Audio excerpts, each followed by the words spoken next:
Kyoto is a beautiful city and it's just one thing wrong. Whenever I go, something bad happens. What was it this time? Well, I checked into my apartment and found this. See, this is one bed in a room with 10 people. And as someone who's carrying their whole life with them from a security perspective, I am not happy with that. So I kept my laptop with me at all times, slept with it under my head, and then checked out the next day, which meant my 3-day Kyoto adventure to see the sakura turned into one. So what did I do with that limited time? Well, here we go. Say I believe in curses or anything in the amount, anything related. But if there was one curse city for me in Japan, it would be Kyoto. This time's kind of taken the biscuit. Nothing against dormitories, but it's not how I like to travel. My restriction has always been, I need a lock on my door away from the world. It just gives me peace. And I've stayed in places that have shared bathrooms, shared toilets, shared showers, whatever. If I can lock a door and myself and my possessions away, I'm happy. So I booked an apartment in Kyoto. And what happened?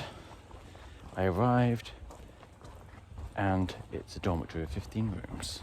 Now, Japan is safe, but not so safe that I'm willing to leave my laptop and trading cards and Switch and tablet all in that room, especially when I haven't got to back up the footage on that laptop, because the backup service I got takes forever to download and is basically useless.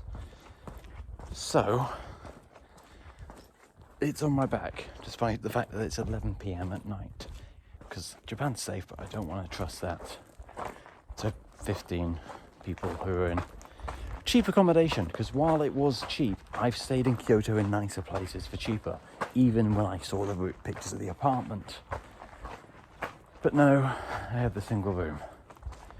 And not only that, but I cannot rebook because of the fact I waited 3 months because I assumed the room was fine. It's now, everything else in Kyoto is 3 times the price, and that's out of my budget, so I'm just going to have to live with it. I might be seeing if I can get a cancellation and rebook in another city and just give up my Kyoto explorations, but I've passed the cancellation period, so I'm here, clearly, so I'll see. But there is a diamond in the rough. That's not the saying, but it's going to work here. It's meant that I kind of don't want to just be chilling around in the bed, having to be silent around 15 other people. So I've taken an 11 p.m. walk, which I wouldn't have done otherwise, to one of my favourite parts of Kyoto. I still love lots of Kyoto. It's just got that little curse. And that is the Philosopher's Path, which is lit up with sakura that you literally cannot see.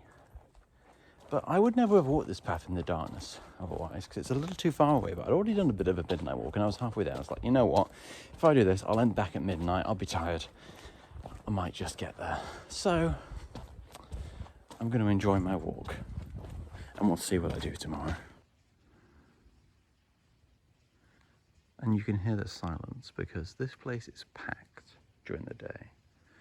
When I first arrived, there was only 2 people because it was during COVID. And it's nice to see that again. Was there a fish? Something's happening. And at least on my first walk through the Philosopher's Path, I saw 2 people. On this walk, I saw 1. And 1 person right at the end of it. I checked out the next morning and then went to see a familiar part of Tokyo with some beautiful sakura. And, well, I needed to get a Pokemon lit picture.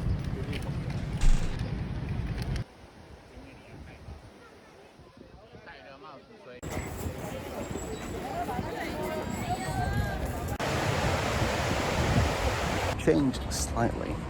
I have all my possessions on me. I checked out after 1 day and I'm going to Nagoya early, but that means I've just spent most of the actual day today going to where I want to, getting myself some poker lids, and having a lovely time. There we go, second night in Kyoto. Actually not Kyoto. I have left Kyoto, had a whiz around during the day, and I come to Nagoya because the hotel is actually affordable there. The view is of a wall, but that's fine. We have a room to ourselves, a bed for ourselves. I need to ask for another gosh darn pillow still, and a nice sized pool phone bathroom. It's actually a really wide bath. It should be nice to stretch out in, probably as soon as I get my other pillow. But Yeah, we've got TV. We've got a lock on the door.